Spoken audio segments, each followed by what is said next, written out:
Hello बच्चों, कैसे हो आप लोग। तो आप लोग का स्वागत है चिल्ड्रन चॉइस एकेडमी में। तो बच्चे, अगर आप अलीगढ़ मुस्लिम यूनिवर्सिटी की तैयारी करना चाह रहे हो क्लास 9 एंट्रेंस के लिए, तो बिल्कुल आप सही जगह आए हैं। मैं आपको यहाँ पे करवा रहा हूँ प्रीवियस ईयर क्वेश्चन। कौन सा सब्जेक्ट का भाई? मैथ्स का करवा रहा हूँ। और आपको यहाँ पे मैथ्स का PYQ मिलेगा 2012 से लेकर 2024 तक का।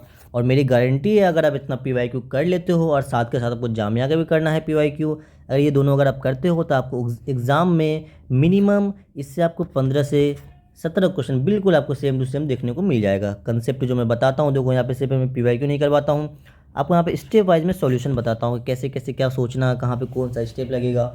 और साथ के साथ इसी बहाने आपका क्या होता है, कंसेप्ट आपका बूस्ट हो जाता है ना। आपका कंसेप्ट मैं आपको कमांड बनाने की कोशिश कर रहा हूँ इस PYQ के थ्रू, क्योंकि आपको पता है PYQ रिपीट होते हैं। और मैं अगर PYQ को ही अगर पूरा अच्छे से आप कर लो, उस पर अच्छा कमांड बना लो, उस पर आप कंसेप्ट बिल्डअप कर दो, तो काफ़ी है भाई। इससे ज़्यादा की ज़रूरत बिल्कुल नहीं है आपको, ठीक है।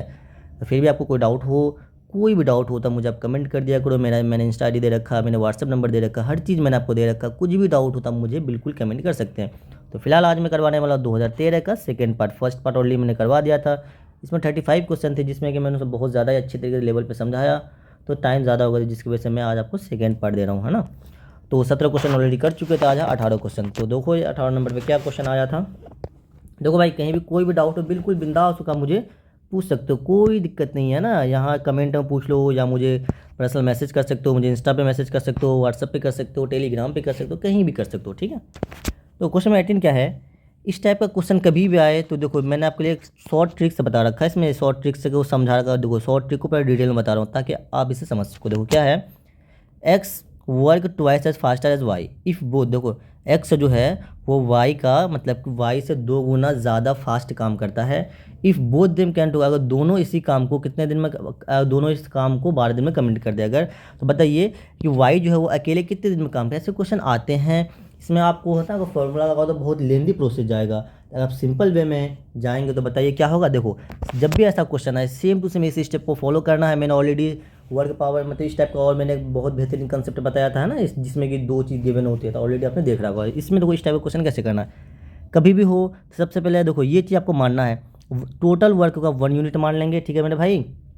उसके बाद तो वाई का देखो यहाँ पे वाई और एक्स के बारे में, वाई का 1 डे का वर्क मानेंगे वाई।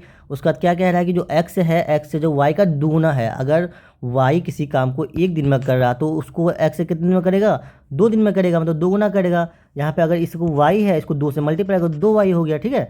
तो यहाँ पे क्या हो गया, एक्स का वैल्यू 2 वाई हो गया। समझ में आ गया। अब देखो कह रहा है क्वेश्चन कि दोनों मिलकर उसी काम को कितने दिन में करेगा, 12 दिन में करेगा। और आपको यहाँ पे 1 यूनिट का निकालना, बिल्कुल इसी चीज़ को फॉलो करना है। 1 का को तो 1/12 कर देना, ठीक। इसी चीज़ को आपको एग्जैक्ट फॉलो करना हमेशा ना हमेशा। अब देखो ये तो पहला स्टेप है। सबसे पहले क्या माने, टोटल वर्क को 1 यूनिट माने, वाई का मान लिया, एक्स जो गिवन है मैंने उसी को देखो। मैंने अलग से कुछ लिखा नहीं, बिल्कुल नहीं लिखा, बस ये लिखा मैंने अलग से, ये आपको याद रखना। बाकी जो क्वेश्चन में लिखा मैंने वही लिखा, सेम टू सेम, है ना भाई। अब देखो यहाँ पे ये स्टेप को समझो।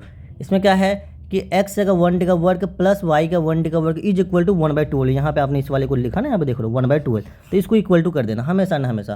तो क्या करना है, 2y plus y is equal to 1/12 है। देखो एक्स का 1 डे का वर्क है, एक्स का 1 डे का वर्क कितना है, देखो यहाँ पे 2y है, मैंने 2y लिख दिया। वाई का 1 डे का वर्क, देखो वाई का 1 डे वर्क कितना y था, मैंने y लिख दिया, इज इक्वल टू 1/12। अब कुछ इसमें क्वेश्चन में कुछ भी नहीं बचा है, सिंपल सॉल्व कीजिए। 2y plus Y 3y 1/12। इससे जब y का वैल्यू निकालेंगे क्रॉस मल्टीप्लाई कर दो यहाँ पे, क्या हो जाएगा, y का वैल्यू 1/36। ये 1/36 से निकाला, ठीक है। अब इसे 1 दिन का निकालना तो वो एलॉन हो जाएगा 36। बिल्कुल इसी स्टेप को आपको फॉलो करना है। ऑप्शन नंबर इसका हो जाएगा सी। बहुत आसान स्टेप है, इसे एक बार रिपीट कर सकते हो, ठीक है। आई होप कि आपको समझ में आ गया होगा। चलो फिर नेक्स्ट क्वेश्चन देखो क्या है। नेक्स्ट क्वेश्चन बहुत ही प्यारा सा आसान सा है ना, बहुत ही प्यारा सा क्वेश्चन है। The ordinate point is distance from, simple सा बताओ ऑर्डिनेट क्या होता है। देखो आपको एक पॉइंट अगर दे रखा हो, सपोज उसका वैल्यू 2 और 3 दे रखा है। मैंने पहले ही बताया है कि उसका जो इधर वाला साइड होता है ना, राइट हैंड साइड, उसको हमेशा वाई एक्सिस बोलते हैं। और जो इधर लेफ्ट हैंड वाला होता है उसको हमेशा ना हमेशा एक्स एक्सिस बोलते हैं। अब आपको ये जानना है जो वाई एक्सिस है उसी का दूसरा नाम क्या है भाई, जल्दी बोलो। एब्सिसा नाम है। और जो एक्स एक्सिस है उसी का दूसरा नाम है ऑर्डिनेट। समझ में आया ना। तो वाई को हम दूसरे किस नाम से जानते हैं, एब्सिसा से जानते हैं। और एक्स को दूसरे किस नाम से जानते हैं, ऑर्डिनेट से जानते हैं। सिंपल डेफिनेशन याद करो तो डिस्टेंस फ्रॉम वाई एक्सिस, जो डिस्टेंस होता है वाई एक्सिस को एब्सिसा कहते हैं। डिस्टेंस फ्रॉम एक्सेस को ऑर्डिनेट कहते हैं। सिंपल सा बात है, आपसे पूछा बताओ इसमें ऑर्डिनेट क्या है। देखो ऑर्डिनेट कहाँ, ऑर्डिनेट की एक्स एक्सिस को कहते हैं, यहाँ पे हो जाएगा एक्स एक्सिस। समझ में आया। पूछता एब्सिसा क्या, तो वाई एक्सिस हो जाता। पूछा अगर पूछा ओरिजिन, देखो ओरिजिन पे हमेशा ना हमेशा ओरिजिन का तो वैल्यू होता है 0 0 होता है। ये क्वेश्चन पूछा गया है। आई होप कि अब आपको ये चीज़ समझ में आया, एब्सिसा एंड ऑर्डिनेट। कोई दिक्कत, कोई परेशानी, दुख तकलीफ तो हो रहा है क्या? अरे नहीं होनी चाहिए, होनी ही नहीं चाहिए। देखो ये कितना आसान सा क्वेश्चन है, बच्चे इसमें बहुत कंफ्यूज। देखो इसको शॉर्ट तरीके से कैसे आपको एग्जाम में सोचना है ना, मैं आपको बताता हूँ एग्जाम में कैसे सॉल्व करनी है। क्या है, the square root of least 6 digit perfect square number है। सिंपल सा है। देखो सबसे पहले इसमें जान लो कि लीस्ट 6 डिजिट नंबर क्या होता है। स्मॉलेस्ट 6 डिजिट नंबर होता है 1 पे 50, है ना, 1 पे 50। इससे छोटा क्या 6 डिजिट बना सकते हो? बिल्कुल नहीं बना सकते हो। सबसे पहले आपको तो ये पता होना चाहिए। उसका देखो स्मॉलेस्ट नंबर जिसका स्क्वायर इक्वल और मोर देन इतना हो, तो इसमें से देखो, इसमें से किसका क्वेश्चन कह रहा है कि ये A B C D option मेरे गिवन है, इसमें से किसका स्क्वायर अगर मैं करूं तो या तो उसका कितना हो 1010, मतलब कि 1 पे 50 हो जाए, कितने हो जाएंगे, लाख हो जाएंगे, और या उससे ज़्यादा होंगे, उससे कम नहीं होने चाहिए, है ना। देखो इक्वल होने चाहिए या मोर देन होना चाहिए। उसी टाइप अगर यहाँ पे सॉल्व करो, देखो मैंने एक प्रोसेस से बताया 315 का स्क्वायर आपने ऑलरेडी पढ़ रखा होगा कि 315 को ब्रेक करो तो 300 प्लस 15 का स्क्वायर, तो ए प्लस बी का होल स्क्वायर टूटता है ना। ये कौन सी किस पे टूटेगा? ए प्लस बी का होल स्क्वायर। ये ऑलरेडी आपने पढ़ा होगा। क्या होता है, बात जल्दी बोलो, A square plus B square plus 2ab। तो इसके अकॉर्डिंग आप मैंने इसे सॉल्व भी किया, जब इसे सॉल्व करोगे तो हो जाएगा 99 225। ये बहुत लेंदी प्रोसेस है भाई, एग्जाम में आपको ये प्रोसेस नहीं लगाना है, ये प्रोसेस एग्जाम में नहीं लगाना है भाई। बचपन से आपने तो ऐसा कर रखा ना, 315 गुना 315। अरे भाई ये तो चीज़ फास्ट कर लोगे, अगर आपको ये फास्ट बिल्कुल कर सकते हो, लेकिन मैं सजेस्ट करूँगा ये चीज़ मत करना, क्योंकि देखो यहाँ पे 300 का स्क्वायर करना था, फिर 15 का स्क्वायर, फिर यहाँ पे 15 को 15 से मल्टीप्लाई करना ही होगा, फिर 300 को 15 से मल्टीप्लाई, मतलब बात वही हो जाएगी। उससे अच्छा सिंपल से क्या हो, 315 को 315 से डायरेक्ट मल्टीप्लाई कर दिया करो। तो मैंने स्टार्टिंग उसको मैंने वही किया। देखो यहाँ पे जब मैंने 16 को स्क्वायर का मतलब क्या बताओ, स्क्वायर की बात है ना, स्क्वायर का मतलब कि उसी चीज़ को 2 बार मल्टीप्लाई करना। तो 316 को 316 से मल्टीप्लाई हो कितना हो जाएगा, 9099 856। देखो इसमें जो डिजिट देखो 1 2 3 4 5, इसके अंदर 5 डिजिट है, लेकिन कितने डिजिट होने चाहिए, 6 डिजिट। ये तो गलत हो गया। इसके अंदर भी देखो 999 कितना 5, ये भी गलत हो गया। उसी टाइप से 18 चक्र वो भी गलत हो जाएगा, नहीं होगा। लेकिन अब 317 को जब मल्टीप्लाई करोगे 317 से, हमेशा ऐसे मल्टीप्लाई करना एग्जाम में, है ना। 317 को 317 से मल्टीप्लाई करना, इस चक्कर में मत पढ़ना भाई, बिकॉज थोड़ा गलती होने की पॉसिबिलिटी है। लेकिन ये तो आपने बचपन से कर रखा भाई, इसको देखो क्या करना, 317 बचपन से कर रखे हो भाई। तो देखो जब इसको 317 से मल्टीप्लाई, देखो 10489, देखो 1 2 3 4 5 6 6 डिजिट आ गए। या तो देखो इक्वल टू होने चाहिए, मोर देन होना चाहिए। देखो मोर देन तो कोई दिक्कत नहीं, लेकिन है तो 6 डिजिट ना, तो ऑप्शन नंबर ये जो हो जाए करेक्ट हो जाए। बाकी सब कंसेप्ट ये सिंपल सा शॉर्ट ट्रिक होता है, मैं आपको समझाया कि भाई एसएससी में चेक करना होता है ना। सबसे पहले आपको पता है जैसे लीस्ट 6 डिजिट होता है क्या, तो ये होता है। इसका मतलब है कि क्वेश्चन कह रहा है कि या तो इसी के बराबर हो जाना चाहिए, इससे तो कम होने की कोई चांस, इससे ज़्यादा हो जाए कोई मसला नहीं, लेकिन कम नहीं होना चाहिए। आई होप कि आपको समझ में आ गया होगा। नेक्स्ट क्वेश्चन देखो क्या है, ये क्वेश्चन बिल्कुल आप अच्छे से याद कर लेना। The bisector of any adjacent angle of parallelogram intersected, हमेशा एंड हमेशा कितने डिग्री पे कट करता है वो, हमेशा एंड हमेशा इंटरसेक्ट करता है 90 डिग्री। देखो अगर सपोज करो, ये देखो मैं क्या है, अगर ये मैं पैरेललोग्राम बनाऊँ, ये आपका क्या है, एक पैरेललोग्राम मैंने बना दिया, ठीक है ना बच्चे। तो ये क्या हुआ, ए, ये बी, कुछ भी नाम दे दो, बच्चे भी इसमें भी कन्फ्यूजन सारी। इसे एक, अरे भाई आप चाहो तो इसे ए दे दो, इसे बी, इसे सी, सी डी, नाम किसी को कुछ भी दे सकते हो। नाम में आपको ऐसा नहीं कि भाई इसी को ये देना है, किसी को भी नाम दे सकते हो कुछ भी, ठीक। तो ये भी पता है, मैं चाहो तो आप चाहो तो इसे ये दे दो, इसे भी दे दो, अरे भाई किसी को ये दे दो, ठीक है, कोई दिक्कत नहीं, समझ में आया। हाँ देखो कह रहा है कि टू एडजेसेंट एंगल, देखो एक एंगल एडजेसेंट मतलब क्या होता है, लगातार। एडजेसेंट मतलब क्या होता है, एंगल। जैसे ए का एडजेसेंट होगा बी, ए का एडजेसेंट होगा डी, ए का एडजेसेंट सी कभी नहीं होगा, सी कभी नहीं होगा, ठीक है। ए का ऑपोजिट होता है सी, ना कि एडजेसेंट। एडजेसेंट मतलब क्या होता है, लगातार, मतलब कि एंगल ए का एडजेसेंट क्या, एंगल बी। कह रहा है कि ये इंटरसेक्ट करे, ये इंटरसेक्ट करे, है ना। तो बताओ कि कितने डिग्री पे यहाँ पे अगर इन दोनों को इंटरसेक्ट में करवाओ तो ये कितने डिग्री पे कटेगा। ये हमेशा न हमेशा याद कर लो इसे, ये क्वेश्चन डायरेक्ट कई बार पूछा गया है, इसलिए इसे अब याद कर लें। मैंने ऑलरेडी प्रूफ करवा रखा है इसका, अगर आपने जामिया का पीवाई को देखा हो तो मैंने बहुत डिटेल में करवाया है ना। तो आपको फिलहाल उसकी अब जरूरत है नहीं, बिकॉज उस टाइप के क्वेश्चन बहुत रेयर केस में आता है, आपको बस याद होना चाहिए। तो हमेशा न हमेशा क्या होगा भाई, 90 डिग्री होता है। इसके साथ साथ एक तो और जान लो कि हमेशा टू एडजेसेंट एंगल का सम, जैसे कि यहाँ पे मैंने बताया आपको कि ये और ये दोनों आपस में क्या है, angle A plus angle B, ये दोनों आपस में क्या एडजेसेंट है। इन दोनों एडजेसेंट का सम हमेशा एंड हमेशा कितना होता है, 180 डिग्री होता है। ये आपको एक्स्ट्रा क्वेश्चन है, ये आप ध्यान रखना है। हमेशा एंड हमेशा एडजेसेंट एंगल का सम कितना होता है, 180 डिग्री होता है। और नेक्स्ट क्वेश्चन देखो क्या है, बहुत ही प्यारा का आसान सा क्वेश्चन है। ऑलरेडी मेरे बच्चे को ये तो आता ही होगा है ना, कि नहीं आता? अरे आता होगा यार, मैंने कई बार बता रखा है। देखो क्या है, द रेशियो। जब रेशियो वाले क्वेश्चन में बच्चे डरते हैं, अरे डरना क्यों है मेरे भाई, क्यों डरना है बताओ, क्यों ही डरोगे? मैं हूं आपके साथ, बिंदास होकर पढ़ाई करो। कोई भी डाउट हो मुझे कमेंट कर दिया करो, मुझे व्हाट्सअप कर दिया करो, मुझे कहीं भी मैसेज करो, मैं जरूर उसका रिप्लाई देता हूँ। बच्चे मुझे करते हैं, इंस्टा पे कई बच्चों ने मैसेज किया है, व्हाट्सअप पे भी कई ने किया है, टेलीग्राम पे भी किया है। तो मैं करता हूँ, ज़्यादातर कोशिश करो इंस्टा पे या व्हाट्सअप पे करने की, ठीक है? तो वहाँ पे आपको जरूर रिप्लाई मिलता है। देखो ये क्वेश्चन क्या कह रहा है, the ratio of radii of two cylinder इतना है, the ratio of the height इतना दे रखा, ठीक है? पूछा आपसे वॉल्यूम पूछा है, बात किसकी हो रही है? सिलेंडर की। और बात यहाँ पे वॉल्यूम तक बात पहुँच चुकी है ना, तो वॉल्यूम का फॉर्मूला आपको पता होना चाहिए। क्या है? पाई आर स्क्वायर। सिंपल सा है, दो सिलेंडर की बात हो रही है, आपको दो वॉल्यूम मानना है, तो वॉल्यूम 1 बाई वॉल्यूम 2। तो आपको पता है वॉल्यूम 1, अगर यहाँ पे 1 है ना, देखो ये जो पाई होता है ना, ये होता है कांस्टेंट टर्म में होता है। कांस्टेंट टर्म में आप कभी 1 2 नहीं लिखेंगे, लेकिन आपको जो आर है और जो एच है, ये दोनों कैसा टर्म है भाई? ये दोनों वेरिएबल है। तो हमेशा जब भी आप 1 2 के फॉर्मेट में लिखो, तो इसको भी हमेशा देखो R1 R2 मैंने लिखा, यहाँ पे H1 H2, इन दोनों को ये चेंज होगा, लेकिन पाई कभी भी चेंज नहीं होगा। पाई क्या है? कांस्टेंट टर्म है। ये कैसा टर्म है? जैसे आप लिखो 2 लिखो, 2 1 2 2 ऐसा कभी लिखे हो? कभी नहीं लिखे हो। तो उसी टाइप से पाई को हम 2 1 2 2 ऐसा कुछ नहीं लिखते, हमेशा पाई कांस्टेंट होता है, उसका वैल्यू फिक्स होता है। कांस्टेंट टर्म मतलब उसका वैल्यू फिक्स। सिंपल सा देखो, वॉल्यूम होता है पाई आर स्क्वायर एच। तो यहाँ पे वॉल्यूम 1 की बात हुई, तो यहाँ पे पाई R1 का स्क्वायर H1 लिखेंगे। उसी टाइप से वॉल्यूम 2 तो पाई R2 का स्क्वायर H2। आपको पता है पाई का वैल्यू फिक्स होता है, ये दोनों हमेशा कट कर दो, वो कांस्टेंट टर्म को हमेशा कट कर देना। अब आते हैं, देखो इसमें क्या क्या गिवन है। यहाँ पे देखो किसकी बात हुई है? रेडियाई की बात, मतलब रेडियस की बात हुई है। रेडियस की यहाँ पे बात हुई है, तो रेडियस देखो कितना दे रखा है? 2:1। तो इस चीज़ को हमेशा लिखो R1 बाई R2। रेशियो मतलब क्या है? R1, हमेशा ऊपर पहले वाले को R1 मानना है, और हम आपके लेवल की बात कर रहा हूँ, हमेशा ऊपर वाले को R1 मानना है, नीचे वाले को R2। तो इसको देखो R1 बाई R2 लिखो, और जैसे देखा 2/3 है ना, 2/3, तो 2 जो पहले लिखा उसको ऊपर लिख देना, और जो बाद में लिखा उसको नीचे लिख देना। सिंपल लैंग्वेज में समझा रहा हूँ। तो ये इससे देखो ऐसे लिख देना है, और आपको यहाँ पे ये पता है जो R1 का वैल्यू हो जाएगा यहाँ पे 2 हो जाएगा, और R2 का वैल्यू हो जाएगा वो 3 हो जाएगा। उसी टाइप से सेम देखो हाइट का रेशियो दे रखा है, तो मैं H1 बाई H2 लिखूंगा, और उन पहले वाले को ऊपर लिख देंगे और बाद वाले को नीचे लिख देंगे। इसी में H1 का वैल्यू क्या होगा? जल्दी बोलो, 3, और H2 का वैल्यू क्या हो गया? 4। समझ में आया? R1 का देखो वैल्यू पता चल गया, R2 का पता चल गया, H1 का पता चल गया, H2 का। सिंपल लेवल आया कि नहीं आया? अगर आ गया तो क्या करना हमारे बच्चे, अपने दोस्तों को शेयर कीजिए। अगर वीडियो वाकई में आपको पसंद आया तो आप क्या इसे सब्सक्राइब कर सकते हैं, ताकि आपको नोटिफिकेशन मिलता रहे।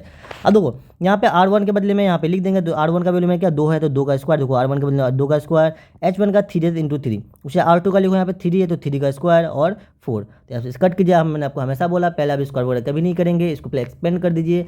R2 का स्क्वायर मतलब 2 इंटू 2 इंटू 3, 3 का स्क्वायर 3 इंटू 3 इंटू 4। तो देखो यहाँ से 2 से 2 2 जब 4, फिर 2 से 2 ये कैंसिल होगा, 3 से 3 कैंसिल होगा, क्या बचा? 1/3। तो 1/3 का मतलब क्या है कि आप पहले 1 लिखें, ऊपर 1 है तो उसको पहले लिखेंगे, और जो बाद में नीचे है तो उसको बाद में लिखेंगे। तो 1:3, यहाँ पे आप 3:1 नहीं लिख, देखो 3:1 भी दे रखा है ऑप्शन, तो आपका गलत हो जाएगा। जो आपका पहले आता है उसको हम जो ऊपर आता है उसको हम पहले लिखते हैं, और जो बाद में आता है उसको नीचे लिखते हैं। सॉरी, मतलब जो नीचे आता है उसको बाद में लिखते हैं। ठीक, समझ में आया ना? अरे समझ में आनी चाहिए, मैं चाहे जैसे भी समझाऊँ आपका आना चाहिए समझ में ना आए तो बोलो। ठीक, आते नेक्स्ट क्वेश्चन देखो क्या है। ये बहुत ही आसान सा प्यारा सा क्वेश्चन है, बच्चे इसमें कंफ्यूज बिल्कुल हो जाते हैं। रेसिप्रोकल। रेसिप्रोकल मतलब क्या होता है? उल्टा पुल्टा। रेसिप्रोकल मतलब क्या होता है? उल्टा। जैसे एक्स का रेसिप्रोकल पूछे तो क्या हो जाएगा? 1/x। अगर मैं पूछूं बताओ मुझे 3 का रेसिप्रोकल बताओ, आप क्या लिखोगे? इसे 1/3 लिखोगे। अगर मैं पूछूं 4 का बताओ तो मुझे क्या लिखोगे? 1/4 लिखोगे। अगर मैं पूछूं 3/4 का रेसिप्रोकल बताओ तो क्या लिखोगे? 4/3, मतलब कि नीचे का ऊपर, ऊपर का नीचे। तो समझ में आया ना? पूछा भाई इसमें से किस द रेसिप्रोकल, जीरो का रेसिप्रोकल पूछ लिया भाई, जीरो जीरो का लिखो तो 1/0 हो जाएगा। अब पता है डिनोमिनेटर में अगर आपका जीरो आ जाए तो वो अनडिफाइंड है, उसका कोई भी एग्जिस्टेंस नहीं होता, does not exist. Option number D जो आप यहाँ से याद करना, जीरो का कभी भी रेसिप्रोकल नहीं होता है। ठीक है मेरे बच्चे, समझ में आया ना? याद रखना ये चीज़, रेसिप्रोकल मतलब उल्टा पुल्टा, लेकिन जीरो का कोई उल्टा पुल्टा। जीरो भाई चल मेरे को उल्टा पुल्टा करोगे मैं दुनिया से टपक जाऊंगा, है ना? तो वैसे बात है कुछ। आते हैं क्वेश्चन नंबर 24। देखो भाई, अगर आपने सिलेक्शन सीरीज़ नहीं देखा है ना, सिलेक्शन एक्सप्रेस नाम से मैंने एक सीरीज़ लिया था, अब उस सीरीज़ को ज़रूर कंप्लीट करना। मैक्सिमम उसमें कितना, मैंने 2 लेक्चर लिया 2 घंटे के, एक लेक्चर 1 घंटा, एक लेक्चर 1 घंटा, तो 2 घंटे का लेक्चर है। इसे ईमानदारी से देख लेना। मैंने सिलेक्शन एक्सप्रेस का जो फर्स्ट लेक्चर लिया था उसके अंदर आपको मैंने फार्मूलाज, जो भी इंपॉर्टेंट कंसेप्ट है, जैसे ये थ्योरी वगैरह जो भी आप लिखे हुए हैं ना, A to Z मैंने वहाँ पे रिवाइज करवाया 1 घंटे के अंदर, पूरा एट्थ का सिलेबस। उसी टाइप से मैंने सेकंड लेक्चर लिया था, उसके अंदर मोस्ट इंपॉर्टेंट क्वेश्चन कराया था किसके लिए, जामिया मिलिया इस्लामिया के लिए, उसको भी आपको करना है। और आपके लिए मैं सिलेक्शन एक्सप्रेस जरूर लेकर आऊँगा, ठीक है। लेकिन आपको फॉर्मूला एंड इस कंसेप्ट होता अभी तो इसे बनाना होगा, अच्छे लेवल पे करना होगा भाई। इसलिए उसका पहला लेक्चर मिनिमम आप ज़रूर देख लेना, पहला जो लेक्चर मैंने करवाया उसे जरूर देखना। 1 घंटे के लेक्चर, बस 1 घंटा ही आपको देना है, आपको देखना है कि कंसेप्ट कितना लेवल अप हो जाएगा, है ना। बिकॉज आपको मैंने फॉर्मूला, कंसेप्ट इंपॉर्टेंट पॉइंट सारा चीज़ में इंक्लूड कर दिया था। देखो यहाँ पे क्वेश्चन 24 क्या है, which type of quadrilateral can be constructed if only one diagonal given. Simple सा पूछा है, अगर एक ही डायगोनल मैं दे दूं तो बताओ इसमें से हम कौन सा क्वाड्रिलेटर को हम कंस्ट्रक्ट कर सकते हैं। क्या पैरेललोग्राम? नहीं, पैरेललोग्राम बिल्कुल कर दो। कंफ्यूज होता है इन तीनों में होता है, रोम्बस, स्क्वायर, रेक्टेंगल।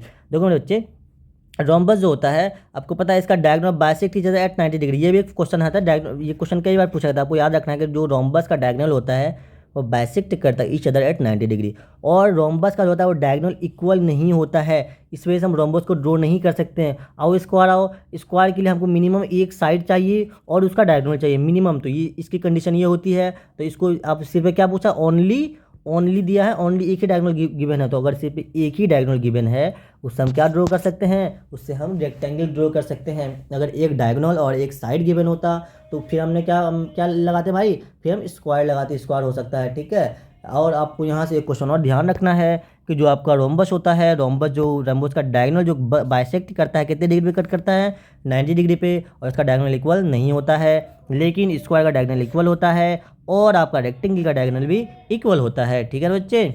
आते हैं नेक्स्ट क्वेश्चन, देखो क्या है 25 तो बहुत ही प्यारा सा और आसान सा क्वेश्चन है। पूछा है बताइए इसमें से कौन सा एक्सप्रेशन ऐसा है जो क्या नहीं है, जो पोलिनोमियल नहीं है। तो सिंपल सा याद ध्यान रखना है, पोलिनोमियल को चेक करने का जो तरीका होता है, क्या करने का, चेक करने का, है ना। चेक करने का जो तरीका होता है वो क्या होता है, तो all variable have non negative integer power. जितने भी वेरिएबल है उसके ऊपर जो पावर होता है, जैसे कि मैं लिखूँ 3x, देखो मैं वेरिएबल देखो होता क्या है, वेरिएबल पता है ना। जैसे अगर मैं लिखूँ 3x से लिखूँ और यहाँ पे पावर लिख दूँ 2, आपको पता होना चाहिए जो एक्स वाई जेड हो ना, ए से लेकर जेड तक जितने भी अल्फ़ाबेट होते हैं उसको क्या बोलते हैं, उसको हम वेरिएबल बोलते हैं, ठीक है। उसको क्या बोलते हैं मेरे बच्चे, उसको हम वेरिएबल बोलते हैं। और जो आपको 1 2 3 4 5 6 7 8 जहाँ तक लिख दो भाई, लिखते जाओ, कोई दिक्कत नहीं है। इसको हम बोलते हैं कांस्टेंट बोलते हैं, इसको क्या बोलते हैं, कांस्टेंट।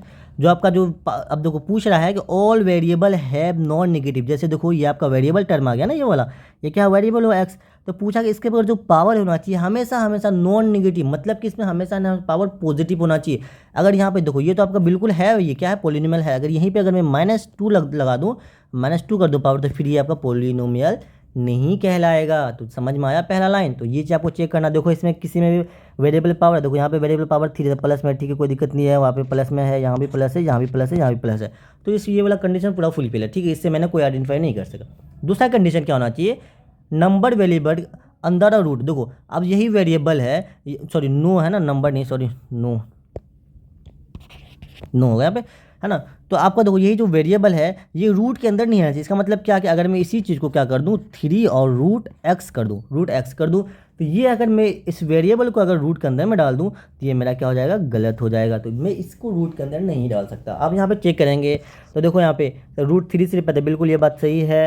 यहाँ आओगे तो इसमें तो कुछ है ही नहीं। इसमें देखो एक्स स्क्वायर है, एक्स स्क्वायर मतलब क्या, रूट से ये स्क्वायर से रूट कैंसिल, तो मतलब ये आपका क्या लिखा जाता है, एक्स लिखा जा रहा है, सिंपल सा, मतलब वेरिएबल नहीं है, तो ये भी फुलफिल है। लेकिन अगर यहाँ पे आप देखो क्वेश्चन नंबर बी देखेंगे आप, तो क्या है 18 रूट वाई को देखो इसने क्या कर दिया, रूट में डाल दिया। क्या कंडीशन कि वेरिएबल जो टर्म है वो रूट के अंदर कभी नहीं होनी चाहिए, लेकिन इसने रूट के अंदर कर दिया, तो यही गलत है भाई। सिंपल सा ये 2 कंडीशन याद रखना। ये कभी भी ऐसा हमेशा क्वेश्चन आता है इस टाइप का, कई बार आ चुका था। बिल्कुल ये 2 कंडीशन अपने नोट डाउन कर लो, मैंने आपको कई बार बता रखा है। आपको एक शॉर्ट नोट से बनानी है, शॉर्ट नोट के अंदर ये सारा का सारा फॉर्मूला जो भी कंसेप्ट में लिखता हूँ यहाँ पे उसको इंक्लूड करते रहना, है ना। और फाइनली अगर चाहो तो मुझे सेंड कर देना बाद में, ताकि मैं और बच्चों को इन फ्यूचर में उसे गाइड कर सकूँ, उसे फॉर्मूला सीट दे सकूँ, है ना। देखो क्या है, ये 2 कंडीशन याद रखना, बिल्कुल समझ में आया कि नहीं आया, आ गया मेरे भाई। नेक्स्ट क्वेश्चन देखो क्या है, बहुत ही प्यारा सा क्वेश्चन है ये। The range of data, range निकालने पूछा। रेंज का सिंपल सा फॉर्मूला क्या होता है, maximum value minus minimum value. इसके अंदर देखो सबसे ज़्यादा मैक्सिमम वैल्यू क्या है 89 है, और सबसे छोटू सा वैल्यू क्या है 4 है। तो बड़का में से छोटू को माइनस कर दो, क्या होगा 85 आ गया था। ऑप्शन नंबर डी जो करेक्ट हो जाएगा, इसमें तो कुछ है ही नहीं।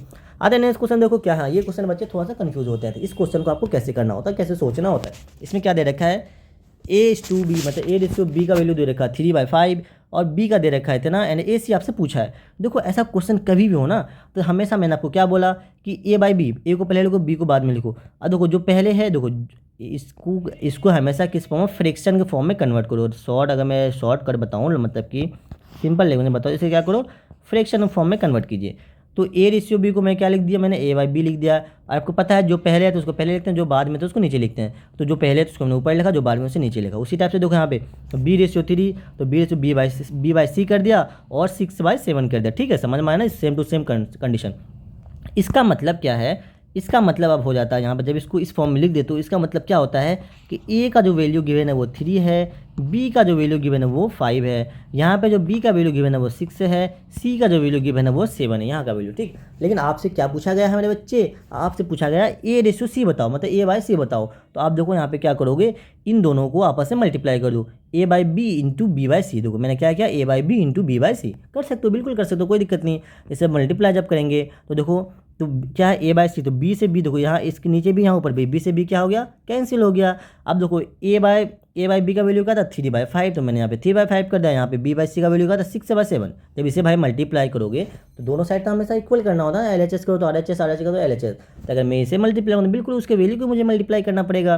तो A/B इंटू B/C को मैंने क्या लिखा, 3/5 इंटू 6/7। तो B से B कैंसिल, क्या बचा, देखो यहाँ पे A/C बच गया ना, और हमें तो यही चाहिए था भाई, मुझे A/C ही चाहिए ना, तो A/C ही चाहिए। तब इनको आपस में मल्टीप्लाई, 6 3 18 और 5 से 35, तो मतलब कि A/C क्या हो गया आपका 18/35। तो 18/35 ऑप्शन नंबर बी जो है करेक्ट है। समझ में आया ऐसा क्वेश्चन कैसे सोचते हैं और कैसे डील करते हैं, सिंपल सा है। पहला काम करना है आपको कि रेशियो के फॉर्म को इस फॉर्म में कन्वर्ट कीजिए, फिर इसको मल्टीप्लाई कीजिए और फिर से ऐसे नहीं आ जाएगा, बिल्कुल आ जाएगा, ऑटोमेटिक कट जाता है। देखो ना ऑटोमेटिक कटा, मैंने काटा ऑटोमेटिक कटा भाई वो। आते हैं नेक्स्ट क्वेश्चन, देखो क्या है ये क्वेश्चन, सिंप्लीफिकेशन का क्वेश्चन है, आसान सा क्वेश्चन है बहुत। तो इसमें आपको सिंपल कुछ नहीं करना, बहुत ही प्यारा सा है ना, प्यारा सा दुलारा सा क्वेश्चन है ये। देखो कि वाइट कलर हो तो कैसा लगता है ये,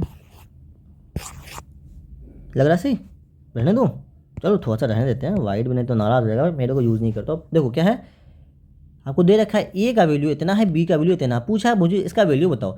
तो बच्चे इसमें क्या करते हैं, देखो ये कैसे लिखा, इस फॉर्म में लिखा हुआ है ना, मैं इसको देखो इस फॉर्म में लिख दिया हूँ। यहाँ पे थोड़ा होता है ना टाइपिंग करने में, थोड़ा उस टाइप का आ जाता है ऑटोमेटिक। क्या है, A⁴ minus B⁴ by A² plus, इसका वैल्यू आपसे पूछा है। तो बच्चे यहाँ पे क्या करते हैं कि भाई यहाँ पे A के बदले में 0.87 लिखेंगे और B के बदले में पॉइंट। भाई अगर इतना करोगे ना तो उसको क्या है कि उसको 4 बार मल्टीप्लाई करना पड़ेगा, फिर उसको 4 बार यहाँ B को फिर यहाँ करो। भाई इतना क्यों करना मेरे बच्चे, इतना क्यों करना, इतना करोगे तो आपको तो पता चला इसी क्वेश्चन में आपको कितने मिनट लग जाएंगे, मिनिमम 10 मिनट। वो भी आपकी करेक्ट आंसर होने की, मतलब आंसर आपका सही होगा, इस चीज़ की गारंटी कितने परसेंट है, 5%। मैं क्लियर बोल रहा हूँ 5%, बिल्कुल सही बता रहा हूँ, पॉइंट वाले हैं ना इस वजह से बताओ। तो ऐसा नहीं करना। इसको देखो यहाँ पे क्या है, A⁴ माइनस B⁴, इसको तो ऐसे लिख सकते हो ना, A² का स्क्वायर, A⁴ को ऐसे लिख सकते हो ना, A का स्क्वायर सिंपल सा। मैंने आपको बताया है कि जब दो पावर का आपस में मल्टीप्लाई करते हो तो फाइनली तो बात वही हो गया ना, 2 इंटू 2 4, मतलब A⁴ हो गया। उसी टाइप से मैंने B⁴ क्या लिखा है, B का स्क्वायर सिंपल सा, इसको इस फॉर्म मैंने कन्वर्ट किया। अब देखो ये क्या हो, A², ये पूरा को क्या ले लो, इस पूरा को A ले लो, स्क्वायर के साथ इसको A मान लो, इस पूरा को क्या मान लो, B मान लो। ये A² माइनस B², ये वाला फॉर्मूला पढ़े हो क्या, A² माइनस B², तो क्या हो गया A plus B minus B होता है। तो मैंने क्या किया, मैंने पूरा A² को मैंने A माना है, B² को मैंने B माना, सिंपल सा है। तो A plus B minus B मैंने ब्रेक कर दिया इसे, तो क्या हो जाएगा बताओ, A² plus B² into A² minus B²। तो सिंपल से ब्रेक करूँ तो नीचे A² प्लस B² ऑलरेडी है, तो ये दोनों आपस में क्या हो गया मेरे बच्चे, कैंसिल हो गया। क्या बचा, देखो सिर्फ बचा A² माइनस B²। ये तो आसान से बात हो गई, अब तो इसमें कोई मसला ही नहीं है। अब इसे भी अगर आप चाहो तो देखो एक मैंने इसमें इस टाइप से लिख कर मैंने बता दिया कि अब मैंने A का वैल्यू लिखा और A को मैंने क्या कर दिया, स्क्वायर कर दिया है ना। तो A का वैल्यू कितना दे रखा है 0.87, मैंने 0.87 का स्क्वायर किया है, और माइनस B का वैल्यू कितना दे रखा है 0.13, मैंने 0.13। जब इसका स्क्वायर करो तो कितना हो जाएगा, इतना हो जाएगा, इसका स्क्वायर इतना हो जाएगा, इसको जब माइनस करो इतना हो जाएगा। और देखो इसको एक तरीके से और बता सकते हो, मेरे दिमाग में भी आ रहा, देखो इसको क्या है, ये भी तो भाई A² माइनस B² फॉर्म है, ऐसे भी क्या लिख सकते हो, A प्लस B लिख सकते हो और A माइनस B लिख सकते हो, बिल्कुल। आप देखो A का वैल्यू कितना है 0.87, तो 0.87 को प्लस कर दो कितना से 0.13 से प्लस कर दो, और उसी टाइप से फिर क्या करना है 0.87 को माइनस करना कितना 0.13। जब इसको आप सॉल्व करोगे बिल्कुल आंसर आपका क्या आ जाएगा 0.74 आ जाएगा। इसको इस फॉर्म में नहीं करना है ना, मेरे दिमाग में अभी आ रहा है, मैंने उसको ध्यान नहीं दिया, तो अभी देखो इस तरीके से करना आपको बिल्कुल, ये उससे बेहतर मेथड है। इसमें आपको फिर स्क्वायर करना है, इसमें सिंपल सा फॉर्मूला फिट कीजिए, इसको एक बार प्लस कीजिए एक बार माइनस कीजिए और उसको दोनों आपस में मल्टीप्लाई कीजिए और आंसर आपको आंसर पाइए। कोई दिक्कत है, कोई परेशानी? अरे नहीं होगा बच्चों को। ये क्वेश्चन देखो क्या है, ये क्वेश्चन देखो क्या है, by selling 33 notebook A shopkeeper gain the selling price इतना नोटबुक। आपसे पूछा मुझे गेन परसेंट बता दो, सिंपल सा गेन परसेंट पूछा है आपको। गेन परसेंट पूछे या प्रॉफिट बाद बराबर है गेन कभी पूछे या प्रॉफिट, बच्चे इसमें भी कन्फ्यूज होते हैं, इसलिए मैं छोटी छोटी बातें बोलता हूँ कि चाहे आपसे गेन परसेंट पूछे या प्रॉफिट परसेंट पूछे, गेन बोल दे या प्रॉफिट दोनों एग्जैक्ट होता है ना, सेम टू सेम है, ठीक है। तो देखो यहाँ पे गेन परसेंट का आपको फॉर्मूला पता है क्या होता है, gain percent formula gain per unit bye CP per unit into 100। Already मैंने कई बार करवाया है इस टाइप का क्वेश्चन, कई बार, ठीक है। अब टोटल गेन प्लस प्रॉफिट है कितना होता है, total SP minus total CP, ये होता है। तो इस फॉर्मूला के लिए थोड़ा सा ये जो फॉर्मूला ये आपका अलग है थोड़ा सा, बिल्कुल ये मानता हूँ, ये थोड़ा आपका अलग फॉर्मूला, ये फॉर्मूला आपने नहीं पढ़ा हुआ आई थिंक पहले। अब क्वेश्चन सॉल्व भी किया होता है, बिल्कुल पढ़ा हुआ नहीं किया तो बिल्कुल आप फर्स्ट टाइम देख लो। तो टोटल गेन और टोटल प्रॉफिट निकालने का फॉर्मूला होता है total SP minus total CP. तो गेन का वायर एसपी माइनस सीपी तो पढ़े होगा ना, वैसे मैंने टोटल लगाया है, कोई दिक्कत नहीं।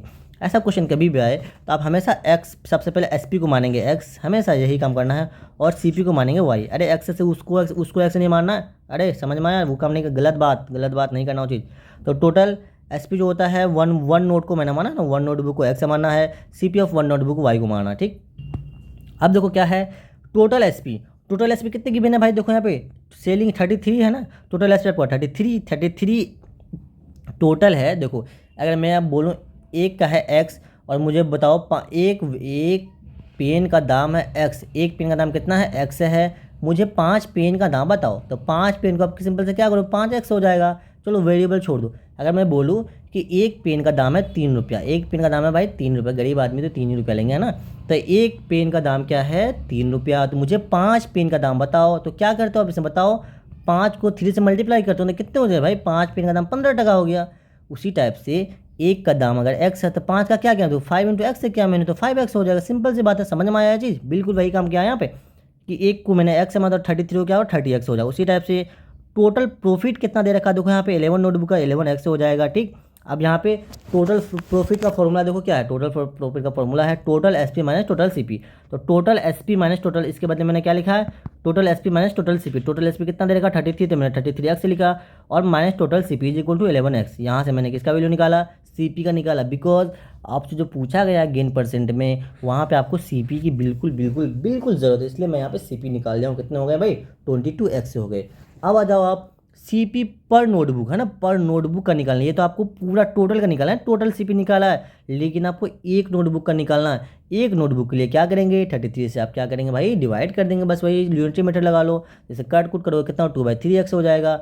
अब आ जाओ गेन परसेंट में, गेन पर यूनिट, देखो यहाँ पे गेन भी निकालना है ना, गेन, और गेन का आपको पता है, तो आप गेन का फॉर्मूला क्या होता है, गेन का फॉर्मूला देखो क्या है, जल्दी बोलो क्या होता है, एसपी माइनस सीपी। तो एसपी को मैंने एक्स माना, सीपी को मैंने वाई माना, एसपी माइनस सीपी, तो एक्स माइनस वाई। तो आप यहाँ पे देखना, तो आपने वाई का वैल्यू यहाँ पे क्या निकाल रखो, वाई का देखो क्या हो 2/3y, 2/3x, 2 मैंने वाई के बदले में क्या एक्स माइनस 2/3x, इसको जब सॉल्व करोगे तो क्या हो जाएगा x/3। आप गेन परसेंट निकालो, तो गेन परसेंट का फॉर्मूला क्या है, gain per unit bye CP per unit. Gain per unit आपको कितना निकला x/3 निकाला, और उसके बाद आप देखो तो सीपी पर यूनिट का क्या निकाला भाई जल्दी 2/3x, बिल्कुल इंटू 100 कर दो।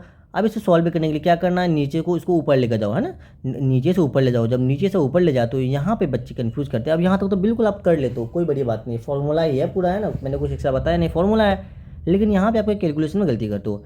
x/3 देखो इस वाले टर्म को हम मुझे ऊपर लेकर जाना है, जब इस वाले टर्म को देखो यहाँ मैंने ऊपर लेकर, जब ऊपर लेकर जाओगे ना तो जो आपका नीचे वाला होता है 3 वो चेंज होता है, ये क्या होता है नीचे वाला ऊपर जाएगा, ऊपर वाला नीचे है। देखो यहाँ पे जब मैं लेके गया तो पहले यहाँ 3 नीचे था, लेकिन मैंने यहाँ पे 3 को ऊपर लिख दिया, बिल्कुल यही काम करना होता है आपको। तो नीचे का ऊपर गया, ऊपर का नीचे आएगा, बिल्कुल इस चीज़ का ध्यान देना था। यहाँ पे क्या हुआ एक्स से एक्स कैंसिल हो, 3 से 3 कैंसिल हो गया, और 100 है तो 2 से कट होगा 50 हो जाएगा। क्या आंसर आएगा 50%। ऑप्शन नंबर सी जो है वो बिल्कुल करेक्ट आंसर है। आते हैं नेक्स्ट क्वेश्चन, देखो क्वेश्चन नंबर 30। तो ये तो फैक्टराइजेशन है, मेरे से अच्छे लेवल पे आपको आता होगा, नहीं आता तो आज सीख लो। देखो क्या है क्वेश्चन पूछा है कि बताओ मुझे इसका फैक्टराइज मुझे करके बताओ, ठीक। तो मैंने लिखा क्वेश्चन, चलो 2x इसका मैं, तो इसके लिए देखो जब भी अब इसमें ध्यान आपको क्या देना है, ये क्वेश्चन या तो अगर आपसे ऐसा पूछता है एक्स स्क्वायर माइनस 26x, बस एग्जांपल दे रहा हूँ, इसे सॉल्व मत करना आप, ठीक है, समझाने के लिए बस मैं लिख रहा हूँ एग्जांपल। अगर ये देखो यहाँ पे x के साथ कोई सा भी कांस्टेंट टर्म है क्या, नहीं है, बिल्कुल नहीं, लेकिन यहाँ पे देखोगे तो x के साथ कांस्टेंट टर्म है ना। इस कंडीशन में क्या करते हो, इस वाला कंडीशन में डायरेक्ट इसको आप क्या करते हो, फैक्टराइज करते हो। लेकिन अगर ये वाला कंडीशन दे रखे एक्स के साथ आपका कोई भी वेरिएबल, सॉरी, एक्स के साथ कोई भी कांस्टेंट टर्म दे रखे, सबसे पहला काम होता है इस वाले को इस वाले से मल्टीप्लाई कर देना। सबसे पहला देखो मैंने वही यहाँ पे क्या 44 को मैंने क्या किया, 2 से मल्टीप्लाई किया, कितने हो गए, 88 हो गए। ये चीज़ बच्चे नहीं करते हैं, भूल जाते हैं, इसलिए मैं आपको बता रहा हूँ कि आपका कभी भी ऐसा कंडीशन दे रखा हो ना, सबसे पहला काम ये होता है इसको इससे मल्टीप्लाई कर दीजिए। जब इसको मल्टीप्लाई करके 88 होगा। अब इस 88 को क्या कीजिए, फैक्टराइज कीजिए। जब इसको फैक्टराइज करेंगे 2 2 2 11 आ जाएगा, ठीक। अब बिल्कुल, अब यहाँ जो आपका आता है ये, लेकिन बच्चे जहाँ पे कन्फ्यूज होते हैं, जहाँ पे गलती करते हैं, मैं आपको वो बता रहा हूँ। अब यहाँ पे देखो इसे ब्रेक डाउन कीजिए।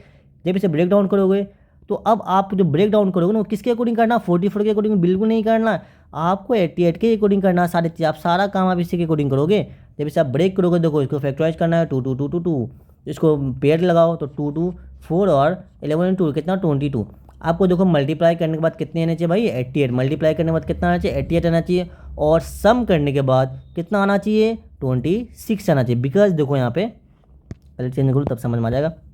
यहाँ पे 26 है ना, तो सम करने ये वाला जो टर्म है ना, ये बीच वाला टर्म है, ये हमेशा कैसे आना चाहिए भाई मेरे, ये सम करने से आना चाहिए। और इन दोनों का मल्टीप्लाई जो होना चाहिए वो मल्टीप्लाई करने से ये दोनों का टर्म है। देखो अगर मैं इसको ब्रेक करूँ और देखो 22 इंटू 4 तो कितना हुआ, 88। ये मैंने मल्टीप्लाई किया तो 88। अब इन्हीं दोनों को सम करने से मुझे कितना आना चाहिए, बीच वाला टर्म आना चाहिए। बीच वाला टर्म हमेशा तो 22 को 4 से अगर ऐड करूँ तो 26 है। बिल्कुल ये मेरा कंडीशन फुलफिल हो चुका है। अब इसे पुट कर दिए यहाँ पे, सिंपल सी बात है, 2x square minus 22x minus 4 और प्लस कितना 44। अब मुझे बोलोगे सर मुझे यहाँ पे माइनस यहाँ पे क्यों आया सर, है ना, माइनस क्यों आया। बच्चे मेरे देखो यहाँ पे ये 26 जो दे रखा है, ये माइनस 26 दे रखा है ना, तो इसलिए हमें यहाँ पे माइनस टर्म में लाएंगे, है ना, माइनस टर्म में लाएंगे। तो माइनस से माइनस क्या होता है, प्लस होता है। तो 22 प्लस 4 कितना हो जाएगा, 26 हो जाएगा। और माइनस है तो माइनस माइनस माइनस ही रह जाएगा, ठीक। अब सिंपल सा बात है, इसको अब क्या करो, इसमें तो कॉमन लो, 2x से कॉमन लेंगे क्या हो जाएगा, इसमें x से बचेगा, यहाँ पे 11 यहाँ पे क्या 4 कॉमन लो, यहाँ पे x यहाँ पे 11 बचेगा। कोई दिक्कत नहीं। अब देखो जो दो सेम को एक साथ लिख दो, तो ये भी 11 माइनस एक्स 11, इन दोनों को मैंने साथ में लिख दिया। यहाँ पे अब क्या बचा, 2x से माइनस 4, 2x से माइनस 4 बचा। अब इन दोनों में देखो, इन दोनों में कॉमन है क्या, 2 कॉमन है। बिल्कुल इन दोनों में भी आपका 2 कॉमन आ रहा है, तो इन दोनों में से 2 कॉमन निकाल लीजिए, 2x -2। अब इसे थोड़ा अरेंज करके लिख दो तो इसको इस फॉर्मेट में बिल्कुल लिख सकते हो। इस 2 को मैंने क्या किया, बाहर कर दिया। तो 2 into x minus 11 x minus 2, देखो यहाँ पे लिखा हुआ है 2 इंटू एक्स माइनस 11 और एक्स प्लस यहाँ पे दे रखा है, देखो प्लस नहीं माइनस होगा था। 2 इंटू एक्स माइनस 11 ये भी गलत दे रखा है भाई, है ना, ये भी गलत है, प्लस हो गया। इसमें देखो 2 इंटू एक्स माइनस 11 है ना, 2 into x minus 11 x minus 2, बिल्कुल ऑप्शन में जो ए है जो वो करेक्ट है। आई होप कि आपको फैक्टराइज करने का जो जहाँ पे गलती करते होगे, मेन गलती तो बच्चे करते हैं यहीं पे कर देते हैं भाई, ये डायरेक्ट 44 की रूल चल नहीं। जब भी इस देखो इस जब अगर यहाँ पे ऐसा दिया हुआ है, ऐसा मतलब कि इसके साथ कोई भी कांस्टेंट नहीं होता, तो डायरेक्ट इसके अकॉर्डिंग आप फैक्टराइज करोगे। लेकिन अगर आपको यहाँ पे एक्स के साथ कोई भी कांस्टेंट टर्म दे रखा हो, पहले इन दोनों का आपस में मल्टीप्लाई करेंगे, मल्टीप्लाई करने से सारा कंडीशन फिर इसी के अकॉर्डिंग चलेगा, ठीक। आते हैं नेक्स्ट क्वेश्चन, देखो क्या है, बहुत ही आसान सा क्वेश्चन है ये तो बच्चे ना। देखो क्या है, the division question and remainder poly में, देखो जो चीज़ पहले गिवन होता है उसका मतलब डिवीजन का वैल्यू कितना दे रखा है, 9x + 1। क्वेश्चन है कितना है, 9 - 1। उसी टाइप से रिमाइंडर कितना है, 8। आपसे पूछा है मुझे इसका मुझे एक पोलिनोमियल बना के दिखा दो। सिंपल सा है, आपको ये रूल इसमें पता होना चाहिए कि डिविडेंड का मतलब क्या होता है, डिविजन क्या है, division into question plus remainder, ये आपका एक फॉर्मूला होता है, जो है ना, ये फॉर्मूला होना पढ़ा होगा फर्स्ट चैप्टर का क्वेश्चन है ये, फर्स्ट या सेकंड आई थिंक। तो इसको पोलिनोमियल बनाना है, तो पोलिनोमियल बोलो या डिविडेंड बोलो, इनको दोनों को मैंने इक्वल मान लिया। तो सिंपल सा इसको इनपुट कीजिए, डिविजन का वैल्यू कितना दे रखा है बताओ, 9x + 1 है, मैंने 9x + 1 है। क्वेश्चन का देखो कितना दे रखा है, क्वेश्चन का दे रखा है 9x से -1 था, 9x से -1 लिखा। रिमाइंडर का वैल्यू कितना दे रखा है, 8, तो 8 मैंने लिख दिया। सिंपल सा इसे सॉल्व भी कीजिए, तो क्या है देखो a + b a - b का स्क्वायर है क्या, 9x + 1, तो इसको a + b a - b, तो a + b a - b किसका फॉर्मूला होता है, जल्दी बोलो मेरे बच्चे, a² - b²। ये क्या होता है, a + b और a माइनस बी, ये होता है ना बिल्कुल। तो इसे मैंने अब ये चीज़ को मैंने चाहे तो इसको इस फॉर्म में लिख दो या इसको इस फॉर्म में लिखो, बात बराबर है। तो यहाँ पे ये दे रखा है, मैंने इसको a माना, इसको b माना, तो a प्लस बी। देखो इसको मैंने क्या माना, a माना, और इसको मैंने क्या माना, b माना। तो a plus B, a minus B, तो ये क्या हो जाएगा, a square minus B square, तो 9x का स्क्वायर माइनस 1 का स्क्वायर इक्वल टू 8। तो 9x का स्क्वायर, देखो यहाँ पे बच्चे और क्या करते हैं, देखो यहाँ पे गलती और करते हो, जब इसको 9x को लिखता हूँ, क्या लिखते हैं वो ऐसे लिख देते हैं, ऐसे भी लिखते हो तो आपका गलत हो जाएगा, बिल्कुल गलत होगा। क्यों? क्योंकि ये जो ब्रैकेट लगता है ना, ये इसका मतलब क्या है, ये जो पावर है सिर्फ एक्स पे पावर है। लेकिन इसी चीज़ को आपको ऐसे लिखते हो, अगर 9x का पावर पे है ना ब्रैकेट के मतलब स्क्वायर लिखोगे, इसका मतलब क्या होता है कि आपने इसमें 9 का भी स्क्वायर लगाया और x का भी स्क्वायर लगाया, इसलिए कभी भी ध्यान देना है सब चीज़ को लिखने में। तो यहाँ पे इसको नहीं, ये वाला टर्म गलत है, अब मैं इसे इस फॉर्म में लिखूंगा। इस फॉर्म में क्या, मुझे 9 का स्क्वायर करना है, क्या हो जाएगा 81 हो जाएगा, और x का स्क्वायर क्या करो, x कर दोगे। समझ में आया जी? तो ये भी छोटी छोटी गलती नहीं करनी है। तो ये हो जाए 81 का स्क्वायर, और 1 का स्क्वायर 1 ही होता है, और 8 में से एक माइनस को 7, तो 81 एक्स स्क्वायर प्लस 7, देखो कहाँ पे है, 81 नहीं, सॉरी 18 है, 81 एक्स, ऑप्शन नंबर डी जो है वो बिल्कुल बिल्कुल बिल्कुल करेक्ट है। आते हैं क्वेश्चन नंबर 32। क्वेश्चन नंबर 32 क्या है, द वैल्यू ऑफ, यार प्यारा सा क्वेश्चन वैल्यू पूछा आपसे। इसका देखो वैल्यू निकालने के लिए आपको कैसे क्या दिमाग लगाना है इसमें। क्या है, ये क्वेश्चन दे रखा है, इसका मुझे वैल्यू पूछा सिंपल सा। देखो यहाँ पे क्या है, इसको सबसे पहले स्टैंडर्ड फॉर्म में कन्वर्ट कीजिए। सबसे पहले मैंने क्या स्टैंडर्ड फॉर्म में कन्वर्ट किया। स्टैंडर्ड फॉर्म कन्वर्ट करने का बिल्कुल आपको तरीका पता है। क्या है स्टैंडर्ड फॉर्म में, क्या है कि आपको जीरो मतलब कि 10 की पावर पे लिखना होता है। 10 की पावर पे लिखना होता है, तब सिंपल सा है, 1 1 2 3 4 5 6। देखो इस पॉइंट को कितने डिजिट लेंगे, 6 डिजिट, तो मतलब कि पावर तो हमेशा ना हमेशा 6 आ जाएगा। ठीक, अब ये पावर माइनस आएगा प्लस है, उसके लिए क्या मैंने ट्रिक बता रखा आपको, देखो यहाँ पर लिख भी दिया हूँ। अगर कभी भी आपका ये जो पॉइंट है ये अगर लेफ्ट से राइट की तरफ जाएगा तो आपका जो पावर आएगा वो नेगेटिव में आएगा। और यही पॉइंट अगर आपका डिसिमल से बोला है, पॉइंट बोलो है ना, तो दशमलव बोल दो। अगर वो राइट से लेफ्ट जाएगा उसका पावर हमेशा हमेशा पे कैसा पॉजिटिव। यहाँ पे देखिए पावर कहाँ से कहाँ गया भाई, यहाँ से आपका लेफ्ट से राइट गया था, मतलब आपका पावर किस में आएगा, नेगेटिव आना चाहिए। मैंने पावर क्या लिखा, नेगेटिव में लिखा। समझ में आया ना बिल्कुल। अब देखो ये ब्रैकेट अभी मैंने आपको क्या बताया था, यहाँ पे 9x का एग्जांपल लेके बताया था। 9x का अगर मैं पावर ऐसे लिख दूँ, इसका मतलब क्या था कि इस पर भी पावर और इस पर भी स्क्वायर, ठीक है, दोनों पे था। उसी टाइप से देखो यहाँ पे 8 इंटू 10 की पावर माइनस 6 के पावर 1/3। इसका मतलब क्या है कि ये जो पावर है ना, ये 8 पे भी पावर है ना, ये 8 पे पावर है 1/3, और 10 पे पावर है 1/3। देखो वहाँ का कंसेप्ट यहाँ का, इसलिए मैं जो कंसेप्ट बताता हूँ ना वो कहीं ना कहीं काम आएगा, इसलिए मैं बताता हूँ। अदरवाइज मैं क्यों बताऊँ भाई आपको, है ना, जरूरत जिस चीज़ की नहीं, मैं बिल्कुल उसका मैं जिक्र भी नहीं करता हूँ। चाहे मैं आपको जब मैं आपका साइंस से जब पीवाई कराता हूँ वहाँ भी जिस चीज़ का अब जरूरत नहीं मैं उसके बारे में बिल्कुल जिक्र नहीं करता। चाहो तो बिल्कुल 11th का बहुत से क्वेश्चन है मैं बता सकता हूँ, लेकिन नहीं बताता हूँ, जरूरत ही नहीं उस चीज़ की। जिस चीज़ की जरूरत होती है आपको देखते होगे मैंने कितना डिटेल में लिख रखा है ना, इसीलिए आप ये साइंस का पीवाई को जरूर करके जाना, उससे बहुत से question same to same repeat होते हैं, बिल्कुल उसे ध्यान देना है ना। देखो यहाँ पे क्या है, इसका मतलब है 8 की पावर 1/3 और 10 माइनस 1 इसका 1/3। अब देखो इसका मतलब क्या है, 8 की पावर 1/3, इसको आप सिंपल सा है 8 की पावर 1/3 का मतलब क्या है कि ये क्या है 8√3। चाहे इस फॉर्म में लिख दो उसे या इस फॉर्म में लिखो, ये दोनों क्या है बात बराबर है। आपको पता है 8 किसका क्यूब है भाई, 2 का क्यूब, यहाँ पर 2 लिख दिया इसके बदले में। अब देखो यहाँ पे जब भी पावर क्या हो मल्टीप्लाई में ब्रैकेट हो, है ना, ये पावर पावर हो तो ये हमेशा किस फॉर्म में होता है मल्टीप्लाई। इसका मतलब क्या है 10 की पावर -6 इंटू 1/3, ये यही बात है ना इसका। अब इसे कट कीजिए, देखिए तो 10 की पावर -2, तो मैंने 10 की पावर -2 लिखा। अब इसे फिर सिंपल से फॉर्म में कन्वर्ट कीजिए, तो माइनस की 10 की पावर -2 मतलब आपका यहाँ पे इसको 0 के फॉर्म में कन्वर्ट करो तो क्या हो जाएगा 0.02। ऑप्शन नंबर ये जो है वो करेक्ट हो जाएगा। समझ में आया ना। देखो ध्यान इसमें क्या रखना है कि आपको ये वाला एक तो फॉर्म ध्यान रखना मेन, आपको ये इसमें जो ये बच्चे इसमें यहाँ पे कंफ्यूज करते हैं कि भाई इस पावर को में नेगेटिव दूँ या पॉजिटिव। जब भी आप पॉइंट को जीरो को मतलब दशमलव को या डेसिमल को लेफ्ट से राइट की तरफ ले जाएंगे तो आपका जो पावर आएगा वो नेगेटिव में आएगा, और उसी चीज़ को अगर राइट से लेफ्ट लेकर जाएंगे वो पावर जो है वो पॉजिटिव में आएगा। और इस चीज़ को आपको ध्यान देना है कि इस चीज़ को मैं ऐसे लिख सकता हूँ। ठीक, आते हैं क्वेश्चन नंबर 33। क्वेश्चन नंबर 33 तो कितना प्यारा सा क्वेश्चन पूछा ना भाई, मेरे मेहरबान कदरदान बन गए थे भाई साहब लगता है। क्या है, the volume of cuboid box, इतना इतना देना लेंथ है। सिंपल सा वॉल्यूम दे रखा, आपसे क्या पूछा लेंथ ऑफ साइड पूछा है। हमेशा मैंने बोला है मैंने सोल्यूशन क्वेश्चन में जो गिवन हो जो भी गिवन हो वहीं से स्टार्ट करो। जो गिवन हो, क्या गिवन है आपको, देखो यहाँ पे वॉल्यूम ऑफ क्यूबिकल बॉक्स दे रखा है कितना, इतना दे रखा है, तो गिवन क्या है वॉल्यूम गिवन है, तो मैंने वॉल्यूम को जो गिवन है मैंने वो लिख दिया।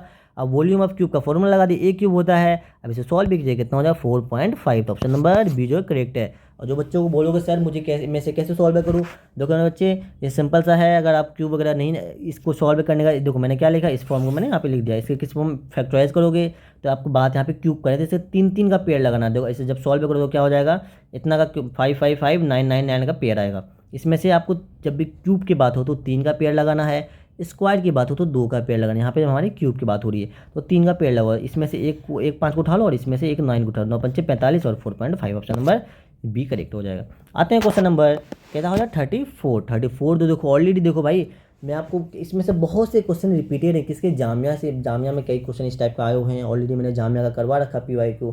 आपसे मेरी रिक्वेस्ट है प्लीज़ अब जामिया का PYQ जरूर कर लो, ज़रूर कर लो। Exact same to same question repeat होते हैं, है ना। उसके भी क्वेश्चन इसमें रिपीट होते हैं। दोनों भाई है ना, भाई अपना भाई है तो चलो भाई कभी तो आप मेरा ले लो कभी मैं आपका ले लूँ, बस वही वाली बात है। इसलिए प्लीज़ मेरी आपसे रिक्वेस्ट है आप जामिया का PYQ जरूर कर लीजिए, जामिया का PYQ ज़रूर कीजिए, है ना। बिल्कुल वहाँ से आपका मैं वहाँ भी इसी टाइप से पढ़ाया हूँ, टू जेड मैंने फॉर्मूला लिखा है, कंसेप्ट समझाया, छोटी छोटी बातों पे ध्यान दिया हूँ। दो चीज़ गलती से अगर यहाँ पे उस टाइप का क्वेश्चन नहीं है तो बिल्कुल आपको वहाँ पे उस टाइप का हर टाइप का क्वेश्चन आपको इन दोनों से मिल जाएगा। और आप इतना कर लेते हो तो बिल्कुल आपको देखना कि आपको एग्जाम में एक तो कॉन्फिडेंस आने वाला है बहुत अच्छे लेवल पे, और साथ के साथ आपका एग्जाम बहुत अच्छा जाएगा। देखो क्या है इस टाइप का सेम टू सेम क्वेश्चन मैं ऑलरेडी करवाया कहाँ पर, जामिया में। In camp there is enough food, एक कैंप है उसमें 300% के लिए फूड है ना, 300% फूड है। कितने दिन चलेगा, अगर 300% उस फूड को खाए तो कितने दिन चलेगा, 42 दिन चलेगा। लेकिन वहाँ पे उसी कैंप में 50 आदमी और आ गया, अगर 300 आदमी था और तो फूड देखो फूड है कांस्टेंट है, फूड जो है वो इनफ है, उससे ज़्यादा फूड वहाँ आ नहीं सकता। सिंपल कंडीशन यही है कि फूड उससे ज़्यादा आ नहीं सकता।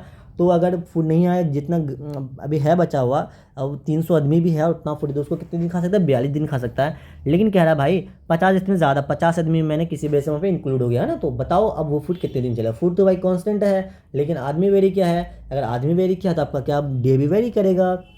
सिंपल सा बात है, अगर इतना को 42 दिन में खाएगा तो भाई अगर आदमी इंक्लूड होगा तो 42 से कम ही जाएगा, तो 42 से तो ज़्यादा नहीं जा सकता। चलो भाई वैसा कंडीशन नहीं था, मैंने सोचा 2 3 ऑप्शन को एलिमिनेट कर दूँ तो वो नहीं हो सका, ठीक कोई नहीं। अब देखो जो कॉन्सेप्ट है initial is equal to final, ऐसा क्वेश्चन कभी है इसको initial is equal to final, जो स्टार्टिंग का रहेगा फूड है ना, ये क्या है फूड कांस्टेंट है, initial food is equal to final food, ठीक। अब देखो इनिशियल की जो बात हुई थी, इनिशियल में क्या क्या बात हुई थी, देखो 300 आदमी था और 42 दिन था, तो मैंने सिंपल से कहा इनिशियल की बात है ना, इनिशियल तो पहली जो स्टार्टिंग में जो पहला में बात हुआ है 300 को 42 से करो।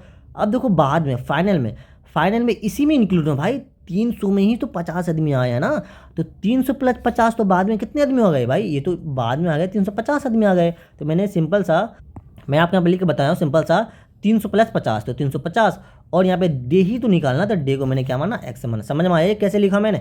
इनिशियल की बात कितनी हुई थी, 300 आदमी की बात हुई थी 42 दिन में, 300 आदमी की बात हुई थी 42 दिन, और बाद में कितने आए 300 आदमी थे ही पहले से ऑलरेडी, 50 उसमें और इंक्लूड है, मैंने दोनों को ऐड कर दिया और डे मुझे निकालना था, इसको मैंने एक्स माना। अब इसे सिंपल सा सॉल्व भी कीजिए, कितना हो जाएगा इनको ऐड करो 350 हो जाएगा, यहाँ से एक्स का वैल्यू निकालोगे, तो एक्स का वैल्यू निकालने के लिए आप अभी क्या करो, इसे सिंपल सा एक्स का जब निकालोगे तो क्या 300 प्लस 42 इंटू 42 बाय 350, जब इसे काट कूट करेंगे 0 0 ऐसे काट कूट करो तो क्या बचेगा 6 इंटू 6 से बचे, बिल्कुल आपको आता हो काटने के लिए, है ना।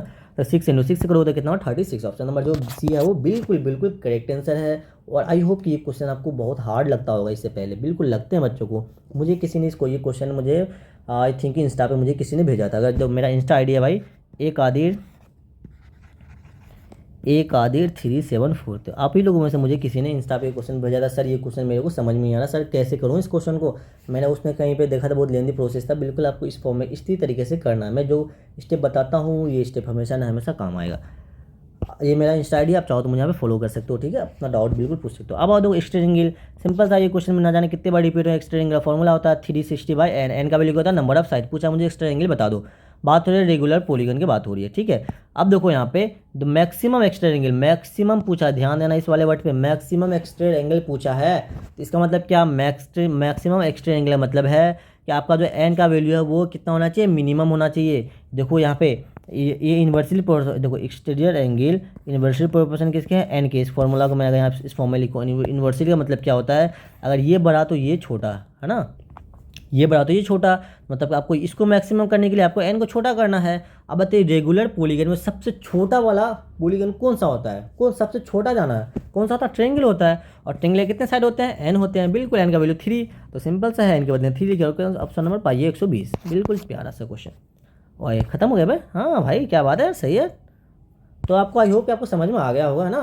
कोई अगर डाउट हो, कोई परेशानी हो, कोई दुख, कोई तकलीफ हो तो मुझे बिल्कुल आप कमेंट कर सकते हो। यार थोड़ा सा लेट हो गया बिकॉज आपको पता है ना ही मेरा अभी कोई, मैं मतलब खुद ही करता हूँ सारी चीज़, है ना। मैं खुद से पीपीटी बनाता हूँ आपके लिए, 2 क्वेश्चन सेलेक्ट करता हूँ, उसके बाद फिर उस पीपीटी में कन्वर्ट करना, बहुत सारी कामें करनी होती है भाई। और मेरी रमज़ान की वजह थोड़ी सी क्या होती है, तबीयत मेरी ख़राब हो गई थी, जिसकी वजह से आपके क्वेश्चन मतलब कि जो आपके मैथ्स के आने थे, एसएसटी के लेक्चर आने थे, जिसका थोड़ा सा डिले हुआ था, उसके लिए मेरे दिल से सॉरी आप लोगों को भाई, है ना।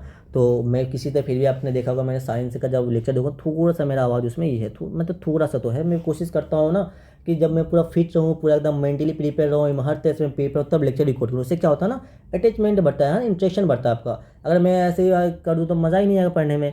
इसलिए मैं लेक्चर मैंने रिकॉर्ड नहीं किया था, है ना। उसके लिए रियली रियली सॉरी। लेकिन आप अब से आप मैं कोशिश करूँगा कि आपका यहाँ से कंटिन्यू डेली डेली आपका लेक्चर आए। और मैं आपको यहाँ पे जो करवाऊँगा, जो एस टी का बिल्कुल आपका क्वेश्चन आने वाला है, मोस्ट इंपोर्टेंट क्वेश्चन, और वो भी आज से आपका अपलोड हो जाएगा। मैं अभी जस्ट इसके बाद उसे रिकॉर्ड करूँगा और आज अपलोड कर दूँगा, ठीक है भाई। और आपको पता है मैंने साइंस का कहाँ तक करवा दिया, 2019 तक का मैंने ऑलरेडी करवा दिया है, और वो बचे हैं 2020 से लेकर 24 तक का, वो भी आपका कंटिन्यू रहेगा। और साथ के साथ आपको यहाँ पे 5 से 7 दिन के अंदर आपका साइंस से पूरा कंप्लीट कर दूंगा मैं।